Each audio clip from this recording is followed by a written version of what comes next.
بسم اللہ الرحمن الرحیم۔ السلام علیکم ڈیئر اسٹوڈنٹس، امید کرتا ہوں کہ آپ سب خیریت سے ہوں گے۔ آج کا جو ہمارا لیکچر ہے وہ علم بیان کے حوالے سے۔ علم بیان و علم بدی بہت وسیع عنوانات ہیں، ضمنی عنوانات بھی بہت زیادہ ہیں ان میں، لیکن ہمارے فرسٹ ایئر کے سلیبس میں صرف 3 عنوانات شامل ہیں، علم بیان میں سے تشبیہ اور استعارہ، اور علم بدی میں سے تلمیح۔ تو آج کی ویڈیو میں ہم آپ کو یہ سکھائیں گے کہ بورڈ میں کس کس طرح کوسچن پوچھے جاتے ہیں، کیا انداز ہوتا ہے، کیا کیا پوائنٹس جو ہے وہ وہاں بیان کیے جاتے ہیں، اور کس طرح ہم نے ان کا وہاں جواب ڈھونڈنا ہے۔ ایک ایک چیز کو واضح کیا جائے گا، آپ کو سمجھایا جائے گا۔ آپ نے پوری توجہ سے آج کی اس ویڈیو کو سننا ہے، آج کے اس لیکچر کو سننا ہے۔ آپ نوٹ بھی کیا کریں گے، لکھ لیا کریں پوائنٹس یادداشت کے لیے، تاکہ آپ کو یاد رہے کہ آپ نے آج کی ویڈیو میں کیا سیکھا ہے۔ تو اسٹوڈنٹس، علم بیان، علم بدی کا مقصد کیا ہے، اس کو کیوں لایا گیا ہے؟ تو دیکھیں، یہ ایک طویل بحث ہے۔ ہم اس طویل بحث میں نہیں پڑھیں گے، ہم نے صرف اپنے مقصد کو، اپنے بورڈ کے کوسچنز کو سامنے رکھنا ہے اور اس کے مطابق ہم انشاءاللہ بات کریں گے۔ لیکن مختصراً میں آپ کو بتا دینا چاہتا ہوں یہاں کہ کلام میں، بات میں حسن پیدا کرنے کے لیے، خوبصورتی پیدا کرنے کے لیے، اس میں تاثیر پیدا کرنے کے لیے، اثر پیدا کرنے کے لیے ہم علم بیان و علم بدی کو استعمال کرتے ہیں۔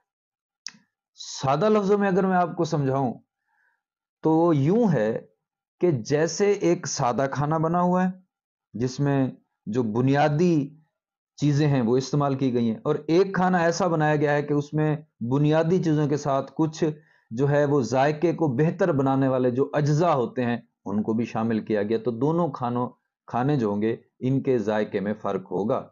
تو اسی طرح سادہ جملے میں اور جو علم بیان کا جملہ ہے ان میں یہ فرق جو ہے موجود ہوتا ہے۔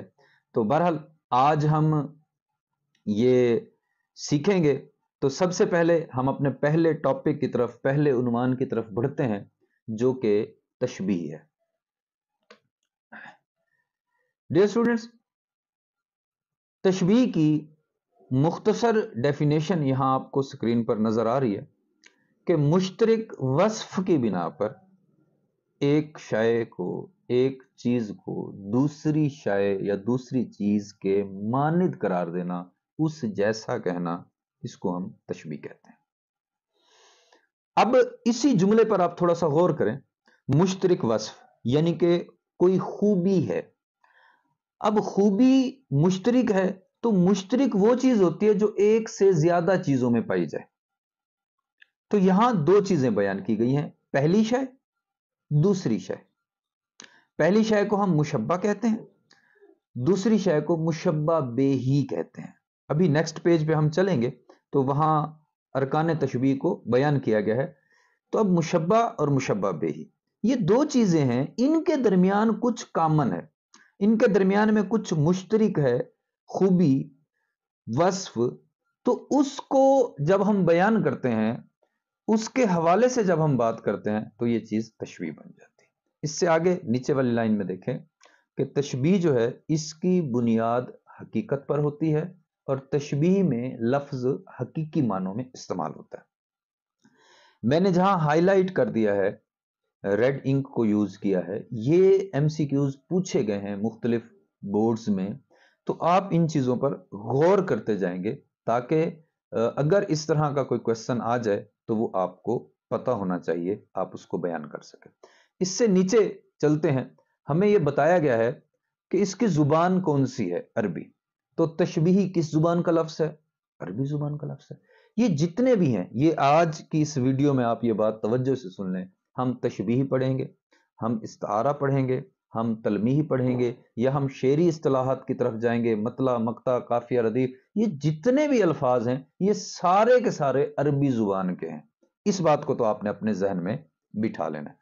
اب اس کے بعد اس کا لغوی معنی کیا ہے؟ مشابہت دینا، مانند قرار دینا، ایک جیسا کہنا، وغیرہ وغیرہ. یہ اس کے ہمارے پاس معنی ہے. اور اس کا مصدر کیا ہے, یہ کس لفظ سے نکلا ہے, تو یہ شبہ سے نکلا ہے. شک بھی ہے اس کا معنی. تو آگے بڑھتے ہیں, کچھ مثالوں پر تھوڑا سا غور کرتے ہیں تاکہ ہم مزید اس کو اچھے طریقے سے سمجھ سکیں. مثالیں پڑھتے ہیں جی. اسلم شیر کی طرح دلیر ہے, سدرا پھول کی طرح نازک ہے, امجد ہاتھی کی طرح موٹا ہے, سلمہ چاند کی طرح حسین ہے. شعری مثالیں بھی پڑھ لیتے ہیں. نازکی اس کے لب کی کیا کہیے, پنکھڑی ایک گلاب کی سی ہے. زندگی ہے یا کوئی طوفان, ہم تو اس جینے کے ہاتھوں مر چلے. اب یہ مثالیں ہو گئیں. اب ہم اس کو مزید ذرا بہتر طریقے سے سیکھتے ہیں ارکان تشبیہ کی مدد سے. تو آئیے نیکسٹ پیج پہ چلتے ہیں. ارکان تشبیہ. اب میں نے وہ مثالیں جو ہیں وہ یہاں لکھ دی ہیں تاکہ ان کے ساتھ ہم ان کو سیکھ سکیں. سب سے پہلے ہمارے پاس ہے مشبہ. جس شے یا چیز کو تشبیہ دی جائے, جس شے یا چیز کو تشبیہ دی جائے, جس شے یا چیز کو مانند قرار دیا جائے. پہلی شے دیکھیں, اب ہم نے ڈیفینیشن میں کیا پڑھا کہ مشترک وصف کی بنا پر ایک شے کو, ایک چیز کو, پہلی چیز کو. یہ دیکھیں, یہ بورڈ میں یہی مختلف انداز وہ پوچھیں گے آپ سے کہ تشبیہ میں پہلی چیز کو کیا کہتے ہیں, پہلی شے کو کیا کہتے ہیں. تو یہ چیزیں آپ اپنے ذہن میں رکھیں گے, مشبہ کہتے ہیں. تو اب جس کو تشبیہ دی جائے, جس کو مانند قرار دیا جائے, جس چیز یا شخص کو, اس کو ہم مشبہ کہتے ہیں. اب جو ہمارے پاس مثالیں ہیں, نثری مثالیں, اس میں دیکھیں اسلم. اسلم شیر کی طرح دلیر ہے. اب ذرا غور کیجئے گا, اسلم کو شیر سے تشبیہ دی جا رہی ہے.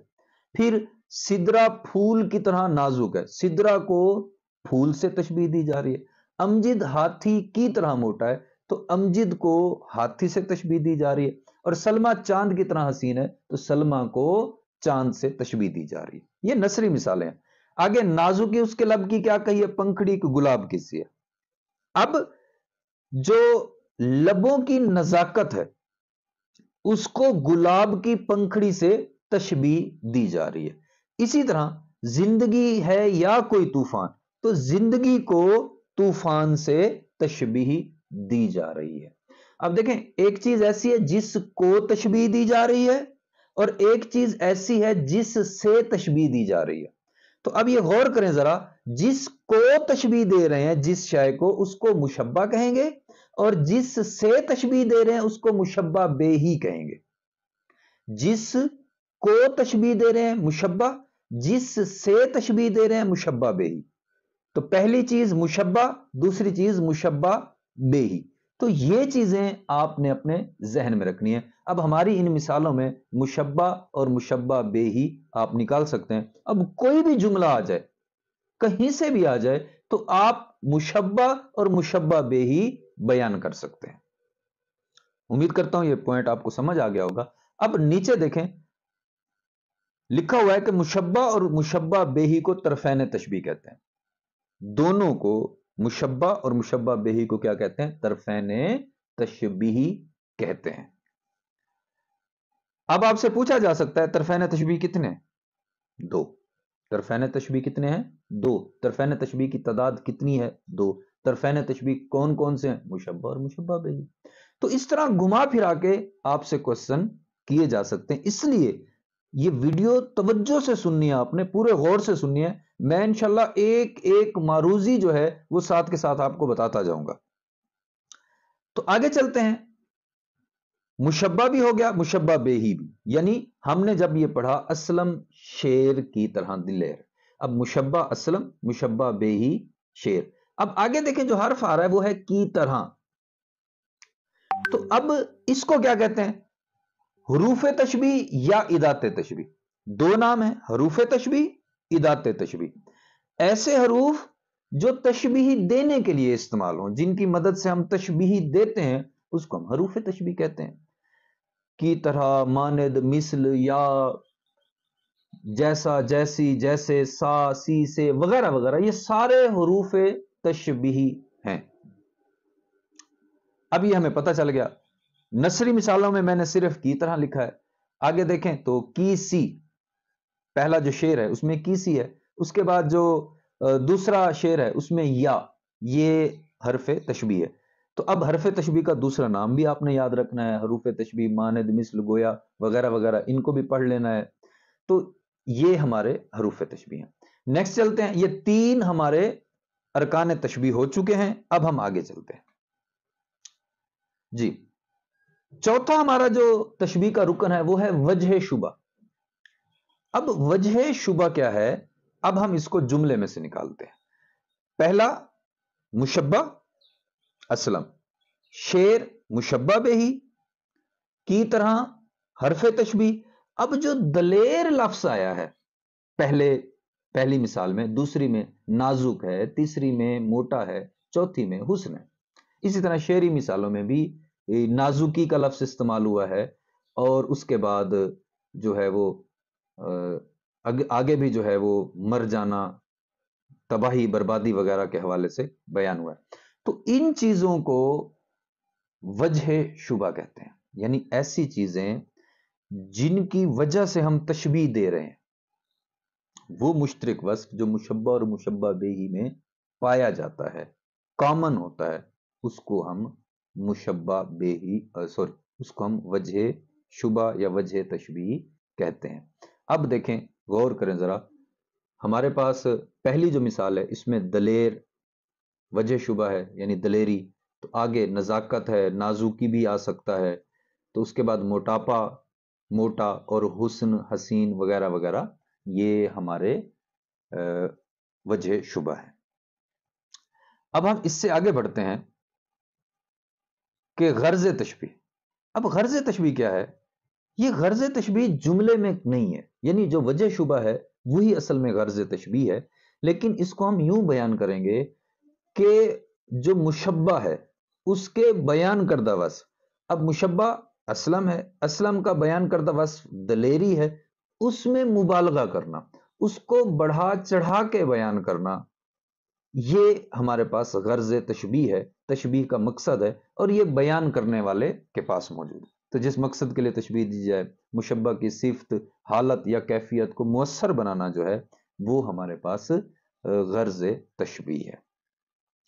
اب سٹوڈنٹس، یہاں کچھ کوسچن پیدا ہوتے ہیں، یہاں کچھ ایسے سوالات پیدا ہوتے ہیں جو کہ ہمیں کتابوں میں کہیں نظر نہیں آ رہے ہیں، خاص طور پہ جو ہمارے سلیبس کے حوالے سے ہیں۔ اب ہم نے یہاں دیکھا کہ ہم ایک چیز کو جب دوسری چیز سے تشبیہ دے رہے ہیں، یعنی جب ہم نے اسلم کو تشبیہ دی ہے شعر سے، تو ہم نے کہا کہ وہ دلیر ہے، ہم نے کہا کہ سدرا کو پھول سے تشبیہ دے کے نزاکت کو بیان کر دیا، تو ہم ایسا کیوں نہیں کہہ سکتے کہ اسلم جو ہے وہ شیر کی طرح نازک ہے، یا سدرا پھول کی طرح دلیر ہے، یا امجد جو ہے وہ چاند کی طرح موٹا ہے، یا سلمہ جو ہے وہ ہاتھی کی طرح حسین ہے؟ تو ہم ایسا کیوں نہیں کہہ سکتے؟ تو ایسی کیا وجہ ہے کہ ہم نے اسلم کو دلیر کہنا تو شیر؟ تو میرا بیٹا بات یہ ہے کہ یہ جو جملے ہیں، آپ لوگوں نے سائنس میں کچھ چیزیں پڑھی ہوں گی کہ کچھ ویریبل کوانٹیٹیز ہوتی ہیں اور کچھ کانسٹنٹ ہوتی ہیں۔ ویریبل تبدیل ہوتی رہتی ہیں لیکن کانسٹنٹ جو ہے وہ تبدیل نہیں ہوتی۔ تو ہمارے اردو لٹریچر میں، بلکہ کوئی بھی زبان و ادب ہے، اس میں کچھ چیزیں ایسی ہیں جن کو مخصوص کر دیا گیا ہے کہ یہ کس چیز کا سائن ہے، یہ کس چیز کا سمبل ہے، یہ کس چیز کی علامت ہے۔ تو اب شیر جو ہے یہ بہادری اور دلیری کی علامت ہے، پھول نزاکت کی علامت ہے، چاند حسن و جمال کی خوبصورتی کی علامت ہے، ہاتھی موٹاپے کی علامت ہے، گیدڑ بزدلی کی علامت ہے، تو اسی طرح جو ہے لومڑی وہ دھوکے بازی، عیاری، مکاری کی علامت ہے، گدھا بے وقوفی کی علامت ہے، وغیرہ وغیرہ۔ تو یہ کبھی بھی تبدیل نہیں ہوں گے۔ ہم یہ کہہ سکتے ہیں کہ ہم اسلم کی جگہ پر امجد اور امجد کی جگہ پر اسلم کو رکھ سکتے ہیں، یعنی ہم یہ کہہ سکتے ہیں کہ امجد جو ہے وہ شیر کی طرح دلیر ہے اور اسلم جو ہے وہ ہاتھی کی طرح موٹا ہے۔ ہم سلما اور سدرا کو چینج کر دیتے ہیں. ہم کہتے ہیں کہ سلما پھول کی طرح نازک ہے اور سدرا جو ہے وہ چاند کی طرح حسین ہے. لیکن ہم ان کو جو ان کی خوبیاں ہیں، جو مشبہ بیہی ہے اس کی جو خوبیاں ہیں، ان کو ہم تبدیل نہیں کر سکتے. کیوں؟ کیونکہ یہ ایسے ہی استعمال ہوں گے. اب یہاں ایک سوال پیدا ہوتا ہے کہ جب یہ چیزیں اسی طرح یہ استعمال ہونی ہیں تو پھر ہمیں کیا پتا کہ کس کی کیا خوبی ہے؟ تو وہ انشاءاللہ پڑھیں گے، جملوں کو پڑھتے جائیں گے، سیکھتے جائیں گے تو وہ آپ سمجھ جائیں گے. آپ کے پاس بکس ہوں گی، بورڈز کے پچھلے پیپرز آپ پڑھ سکتے ہیں، ان میں جو ایم سی کیوز دیے ہوئے ہیں ان کو دیکھ سکتے ہیں، تو یہ ساری چیزیں آپ کو کلیئر ہو جائیں گی. تو اسٹوڈینٹس، یہاں ایک اور بات آپ نے اپنے ذہن میں رکھنی ہے کہ جو وصف ہے، جو خوبی ہے، وہ مکمل طور پر مشبہ بیہی میں پائی جائے گی. بیان کردہ وصف جو ہے وہ مکمل طور پر کس میں پایا جائے گا؟ مشبہ بیہی میں. اس جملے کو نوٹ کر لیں، یہاں لکھا ہوا نہیں ہے اور یہ بورڈ میں آ چکا ہے کہ بیان کردہ وصف مکمل طور پر کس میں پایا جائے گا. یعنی مثال کے طور پہ سلما چاند کی طرح حسین ہے تو حسن مکمل کس میں پایا جا رہا ہے؟ چاند میں. یہ چیز ذہن میں رکھیے گا. امید کرتا ہوں کہ یہ تشبیہ کے حوالے سے جو باتیں آپ کو بتائی گئی ہیں یہ آپ کو سمجھ آ گئی ہوں گی. مزید ہم جو ہے آگے بڑھتے ہیں، لیکن یہ ذہن میں رکھیے گا اگر یہاں کوئی کویسچن، کوئی سوال، کوئی بات ایسی جو آپ کو سمجھ میں نہیں آئی ہے تو آپ نے وہ کمنٹ کر کے کویسچن لازمی کرنا ہے. انشاءاللہ میں آپ کو اس کا جواب دوں گا، آپ کو سیٹسفائی کروں گا. تمام جو چیزیں ہیں ان کے مطابق آپ کو یہ چیزیں سمجھائی جائیں گی، بتائی جائیں گی. کیونکہ جب تک آپ کویسچن نہیں کریں گے اس وقت تک آپ کو یہ چیزیں کلیئر نہیں ہوں گی. یہ چیز ذہن میں رکھیے گا کہ سوال جو ہے وہ علم کی چابی ہے. اگر واقعی آپ علم حاصل کرنا چاہتے ہیں، سیکھنا چاہتے ہیں تو پھر کویسچن کیجئے، سوال کیجئے، انشاءاللہ آپ کو ان کا جواب دیا جائے گا. تو سٹوڈنٹس آگے بڑھتے ہیں. استعارہ. جس بچے کو تشبیہ کی سمجھ آ گئی اس کو استعارہ کے سمجھنے میں کسی قسم کی کوئی پریشانی نہیں ہوگی. تشبیہ کیا تھی، استعارہ کیا ہے، آئیے دیکھتے ہیں. تو استعارہ کیا ہے کہ جب کوئی لفظ اپنے حقیقی معنی کی بجائے، تشبیہ میں حقیقت تھی، اب حقیقی معنی کے بجائے مجازی معنی میں، تو استعارہ میں کیا ہو گیا؟ مجاز. اس طرح استعمال ہو کہ حقیقی اور مجازی معنوں میں تشبیہ کا تعلق پایا جائے. یعنی استعارہ بغیر تشبیہ کے ممکن نہیں ہے، تو دونوں میں جو تعلق ہوگا وہ کیا ہوگا؟ تشبیہ کا ہوگا، تو ہم اس کو استعارہ کہتے ہیں. اب یہ دیکھیں کہ استعارہ کی بنیاد مجاز پر ہے اور استعارہ میں لفظ کے مجازی معنی مراد لیے جاتے ہیں. اب یہ ایم سی کیوز میں یہ سوال آئے ہوئے ہیں، یہ چیز آپ نے ذہن میں رکھنی ہے. اب یہ کون سی زبان ہے؟ عربی ہے. اس کا معنی کیا ہے؟ ادھار لینا. اور اس کا مصدر ماخذ کیا ہے؟ وہ مستعار ہے. یہ بھی تینوں کویسچن جو ہے وہ بورڈ میں پوچھے گئے ہیں. اب ہم پہلے ان کی مثالیں دیکھتے ہیں، پھر جو ہے ارکان استعارہ کی طرف چلتے ہیں. تو اب دیکھیں، سب سے پہلے ہم نے یہاں لکھا اسلم شیر ہے. ابھی ہم نے جو تشبیہ کی مثالیں پڑھی ہیں اس میں تھا اسلم شیر کی طرح دلیر ہے. اب ذرا غور کریں، کی طرح بھی اس میں سے نکل گیا اور دلیر بھی نکل گیا. اب ہم نے ڈائریکٹ بات کی ہے، اسلم شیر ہے، امجد ہاتھی ہے، سدرا چاند ہے، سلما پھول ہے، وغیرہ وغیرہ. تو اب جب ہم ڈائریکٹ بات کر رہے ہیں، اب دیکھیں اس میں حرف تشبیہ نکل گیا ہے، وجہ شبہ نکل گئی ہے، دو چیزیں نکل گئی ہیں، باقی جملہ وہی ہے.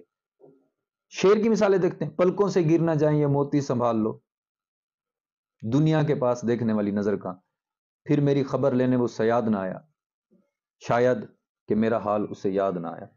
تو اب ہم ذرا ان چیزوں پر غور کرتے ہیں.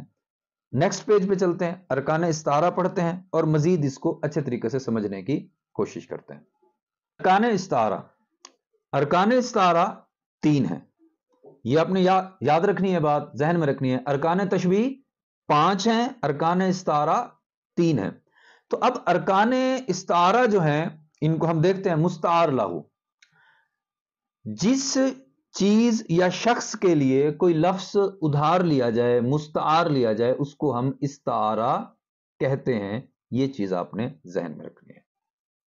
سمپل فارمولا آپ کو سمجھا دیتا ہوں. جو چیز تشبیہ میں مشبہ ہے وہی چیز استعارہ میں مستعار لاہو ہے.